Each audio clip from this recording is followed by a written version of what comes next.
और एक बड़ी खबर आर्थिक राजधानी मुंबई से आ रही है। देश के सबसे अमीर उद्योगपति मुकेश अंबानी के घर के बाहर पिछले दिनों मिली स्कॉर्पियो कार के मालिक का शव बरामद हुआ है। अंबानी के घर के बाहर मिले स्कॉर्पियो कार के मालिक ने इसकी चोरी की रिपोर्ट दर्ज कराई थी। कार मालिक मनसुख हिरन ने बताया था कि उन्होंने अपने वाहन की स्टीयरिंग जैम होने पर उसे 17 फरवरी को आयरोली मुलंद पुल के पास खड़ा कर दिया था। उस वक्त वो एक पारिवारिक कार्यक्रम में शामिल होने के लिए जा रहे थे। आज उनकी लाश मिलने के बाद पूरा ये मामला रहस्यमय नजर आने लगा है। इस खबर पर मुंबई से जुड़ रहे हैं हमारे संवाददाता योगेश शीतल। योगेश, अभी तक क्या कुछ जानकारी मिली है और पुलिस इस मामले की जांच को लेकर के क्या कुछ कर रही है? फिलहाल क्या चल रहा है वहाँ? देखिए, मामला जो है पूरी तरीके से राजनीतिक रूप जो है वो भी ले चुका है, क्योंकि हम जान रहे हैं कि इस वक्त सेशन जो है महाराष्ट्र विधानसभा का वो चल रहा है और ऐसे समय में जो है शव की बरामदगी हुई है।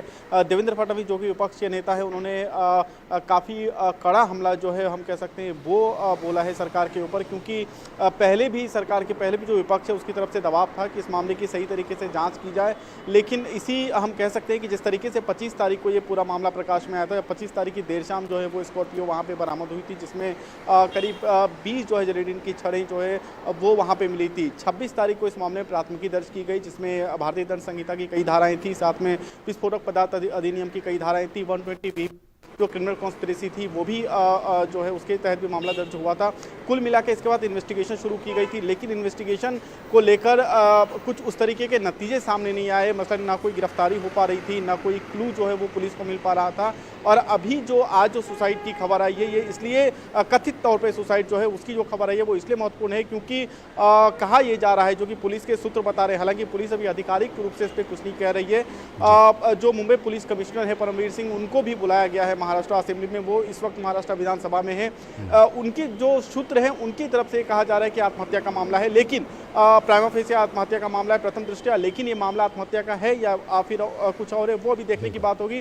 दूसरी तरफ देवेंद्र फडणवीस ने एनआईए जांच की मांग की है। उनका ये कहना है कि चूंकि इसमें टेरर एंगल है और जिस तरीके से डेथ हो चुकी है अब इस मामले में रहस्यमय तरीके से, तो इसमें टेरर एंगल है और कहीं ना कहीं एनआईए की जांच होनी चाहिए। लेकिन शिवसेना की तरफ से जो असेंबली में इस मांग को खारिज किया गया है और कहा गया है कि जो मुंबई पुलिस है वो इस जांच में सक्षम है। अब ये मामला जो है निश्चित तौर पर तूल पकड़ेगा, क्योंकि एक तो सेशन यहाँ पे चल रहा है, दूसरा मामला एक नेशनल पर्सपेक्ट में उभर के आया है, क्योंकि जिस तरीके से जैसा आपने सही कहा कि मुकेश अंबानी जो है वो देश में जाने माने फिगर जो है वो हैं, और ऐसे समय में उनके घर के बाहर इस तरीके से संदिग्ध तरीके से ये मिलना, और जिस तरीके से हमने देखा था कि अपराध को लेकर या फिर आतंक को लेकर जिस तरीके का डर बनाया गया था, क्योंकि इससे जुड़े जो एक संगठन था जैश उल हिंद, इसने पहले जिम्मेदारी ली थी इस घटना की, लेकिन बाद में इस जो जिम्मेदारी थी उससे ये संगठन पीछे हट गया। ये संगठन कौन है, किसके लिए काम कर रहा है, इसका बैकग्राउंड क्या है, इसकी हिस्ट्री, अभी तक कुछ भी जो है पुलिस की तरफ से इस पर नहीं कहा गया है, ना कि ये चर्चा में है।